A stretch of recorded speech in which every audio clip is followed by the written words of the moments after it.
आज देने से मिलने वाला नहीं था, लेकिन आपने मुझे नाम दिया, नाम को जगाने का तरीका बताया और नाम शब्द रूपी नाम ही आपको आपके पास मुझे पहुंचा दिया। लेकिन आपकी मैंने एक बात याद रखी। देखो प्रेम, कौन सी बात जिसको आप भूल जाते हो, जिसको भूल जाते हो? कौन सी बात? कुर माथे पर राखिए और चलिए आज्ञा मन। और कह कबीर का दास का तीन लोक पाएंगे। गुरु को हमेशा अगर सामने रखो, गुरु की बातों को याद रखो, गुरु की पूजा में सबकी पूजा, और गुरु समान कोई देव न दूजा। गुरु की पूजा जो कर सको, गुरु की जो सेवा कर सको, आप ये समझो वही अही पूजा है, सब कुछ है। इसीलिए कहा गया मंत्र मूलम गुरु वाक्यम मोक्ष मूलम गुरु कृपा।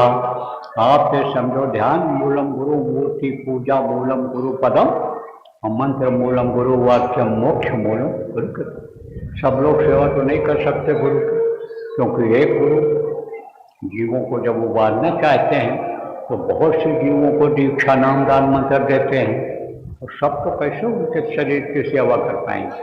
लेकिन भाव ही अगर ऐसा रहा है हमारा गुरु के प्रति कि हम गुरु की सेवा हमारे शरीर से हो जाए, तन से हो जाए, मन से हो जाए, उनके वचनों का पालन हो जाए, यह भाव ही अगर रहे तो वही भक्ति कहला जाती है, भक्ति कहलाती है, और वही गुरुमुख हो जाता है।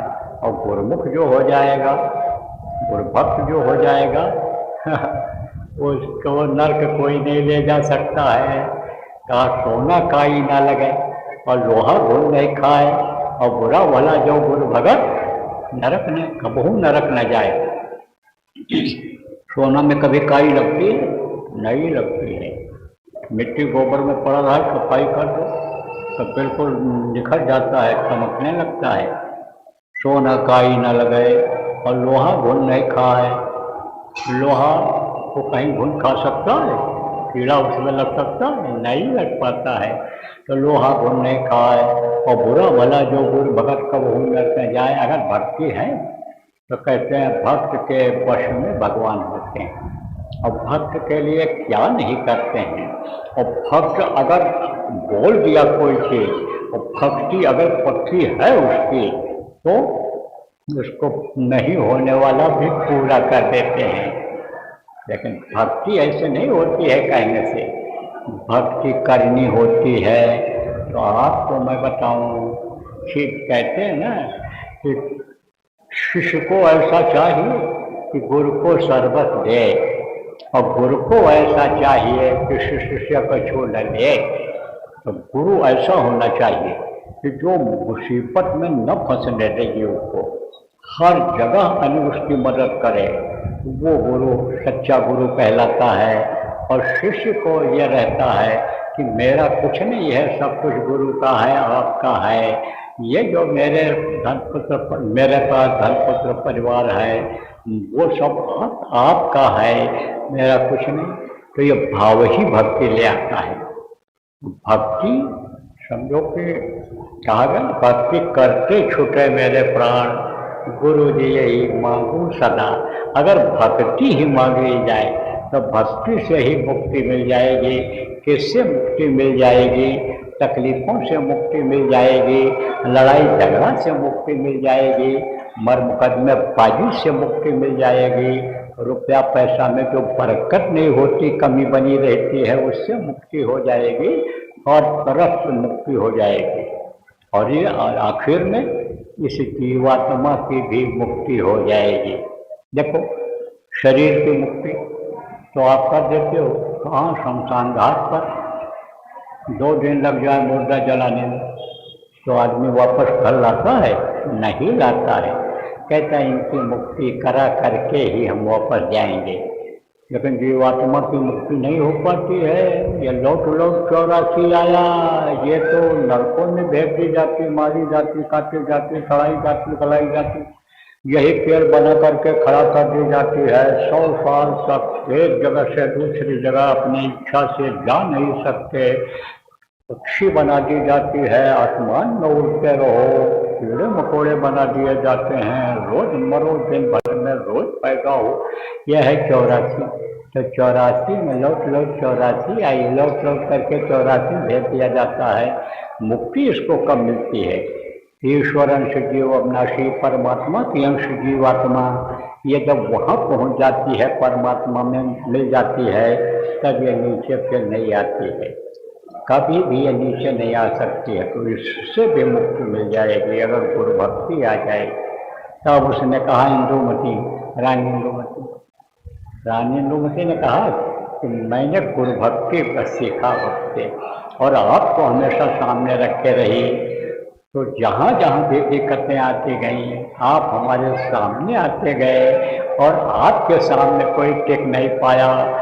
जो भी दरबारी बदल की मारने लगी थी, आपको देखते ही वो दरवाजा खोल दिए, और पीछे पीछे आपके मैं आ गई, यहाँ पहुँच गई। तो संतों की महिमा अनंत अनंत किया उपकार, आपकी महिमा का वर्णन नहीं किया जा सकता है। तो अंदर से पहचान होती। ऐसे ही वाहेगुरु नाम समझो जगह जब उनके मुँह से निकला। आप पुराने सत्संगी जो हो या नहीं हो, जय गुरु जो नाम आपके समझो कैसे गुरु महाराज ने जगाया, ये आपको नहीं पता है। आज समय नहीं है बताने का। बड़े कार्यक्रम होते रहते हैं, उसमें जब आओगे तो दोनों समय सत्संग चलता है और कई दिनों तक होता है, उसमें ये बातें सब आ जाती हैं। तो भी प्रसंग आ गया, उसमें बातें सब आ जाती हैं। तो अब आप ये समझो, नानक जी के समय में वाहेगुरु नाम में शक्ति थी। जब इधर आपके ये आए सूर्याल जी महाराज, तो उन्होंने राधा स्वामी नाम जगाया। और राधा किसको बताया गया? राधा माने सूरत जीवात्मा, और स्वामी जो सबका मालिक है, सभी रूहों का मालिक है वो। तो उन्होंने कहा राधा नाम सूरत का, और स्वामी तो जान बताया ना, जिसके लिए कबीर साहब बहुत पहले कह गए थे कि उलटता है सुमिरन करें और स्वामी संग मिलाए। समझा? यानी समझो कि राधा नाम सूरत का और स्वामी नाम प्रभु का बताया गया। स्वामी मालिक को जान, उलटता है सुमिरन। उलट का मतलब क्या होता है? सिर के बल खड़े होकर के ऐसे नहीं। उलट का मतलब दुनिया की तरफ से ध्यान को हटा कर और उस प्रभु की तरफ लगाओ। उतनी देर के लिए सब भूल जाओ। उतनी देर के लिए जब ध्यान लगाओ, भजन करो, स्मरण करो, तो सब खुश गुरु के हवाले कर दो, प्रभु के हवाले कर दो, भूल जाओ। इधर से ध्यान हटा दो और ऊपर की तरफ लगाओ, तो प्रभु का दर्शन दीदार इस मनुष्य शरीर में हो जाए। करते चाहिए लोग, और सत्संगी भी बहुत से हैं करते हैं। ऐसे नहीं पता चलता है कि जैसे आप समझो कि पहले नहीं पता चला। जैसे बताया दादा गुरु जी महाराज यहीं रहते थे, उनको कोई जान पाता था कि पूरे हैं? नहीं जान पाता था। गुरु महाराज के पास रहने का 40 साल मौका मिला। तो गुरु महाराज जब खाली बैठते थे, कोई काम नहीं रहता था, तो पुरानी पुरानी बातों को बताते थे। तो बताए गुरु महाराज, एक औरत गाँव दादा गुरु के ऊपर बहुत नाराज हो गई और बॉडी को उत्तर देती हुई आई। अब गाँव वाले भी आए कि भाई सीधे साधे पंडित जी हैं, इनको ये गाली गुस्सा क्यों दे रही है, चल करके देखा जाए, सुना जाए। कुछ लोग तो यह भी सोचे कि आपको क्या होता है। कुछ आपस में बात करने लग गए कि देखो गुरु जी अगर कुछ नहीं बोलेंगे तो 6 लोग ही अभी इसको ठोंक पीट के सही करते। दादा गुरु अपनी कोठरी में से निकले, दरवाजे पर खड़े हो गए। अब वो गाली दे रही, बड़ी बड़ी बातें कर रही है। भ्रम हो गया उसको, जैसे बताया कि भ्रम हो जाता आदमी। जैसे सूरज निकला है और काले रंग का चश्मा आप लगा लो तो सूरज सफेद दिखेगा कि काला? है तो सफ़ेद, लेकिन चश्मा लगाओगे तो काला दिखेगा, काले रंग का लगा लोगे, शीशा नीला रहेगा तो नीला दिखेगा, हरा लगाओगे हरा दिखेगा। इसी तरह से उसने अपनी, अब चश्मा ही उसका गड़बड़ हो गया, नहीं पहचान पाई, तो वो भ्रम में अब गाली गुस्सा देने लगे। दादा गुरु खड़े खड़े ऐसे मुँह देखते रहे। तो देखो, इस धरती का नियम यह है कि जो पेड़ फलता है वो झड़ता है, और जो आग जलती है वो बुझती है, और जो पैदा होता है वो मरता है। तो क्रोध क्या है? क्रोध आग है, वो आग बुझती है, हाथ पैर खूब पटकता है, चाहे आदमी हो चाहे औरत हो, ना जो भी मन में आएगा बोलता चला जाएगा। इसी में अरे तनिक तनिक बात में गुस्सा आया तो कोई किसी को समझता, बाद में जब गुस्सा शांत हो जाता है तो पछताते हैं। मैं बता सकता हूँ, आप बुद्धि के लोग जो बैठे हो 10, 20, 25 को बता दो, ये औरत बहुत झगड़ालू है, आदमी भी झगड़ालू है, लेकिन दोनों फिर पछताते हैं। ठीक देखो क्या बोल गए, नहीं बोलना चाहिए, ऐसा ही है। अब ये समझ रहे होंगे जिसको जिनको है, बताने की जरूरत क्या है, और कहाँ तक किसको बताया जाएगा कम समय में।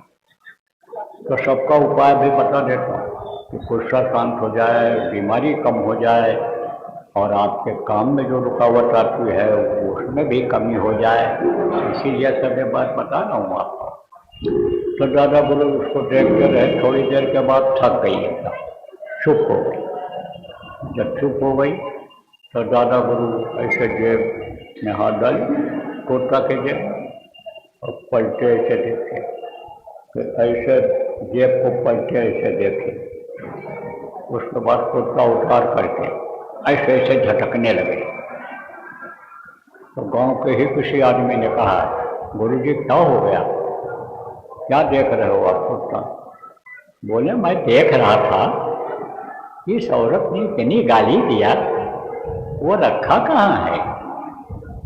न हमारे किसी जेब में दिखाई पड़ा, और न कहीं कुर्ता में लगा हुआ झड़ा दिखाई पड़ा, न तो सब हंस दिए, और वो भी हंसी और चली गई। तो कहते हैं ना, जान कर अनजान हो तो ही है ज्ञानी, और कोई आग हो तो आप हो पानी। एक उपाय बच्चियों यह भी है कि अगर पुरुष को गुस्सा आवे चुप हो जाओ, पुरुष लोग जो आप बैठे हो, औरत को गुस्सा आवे चुप हो जाओ, भाई को गुस्सा आवे भाई चुप हो जाए, तो झगड़ा होगा?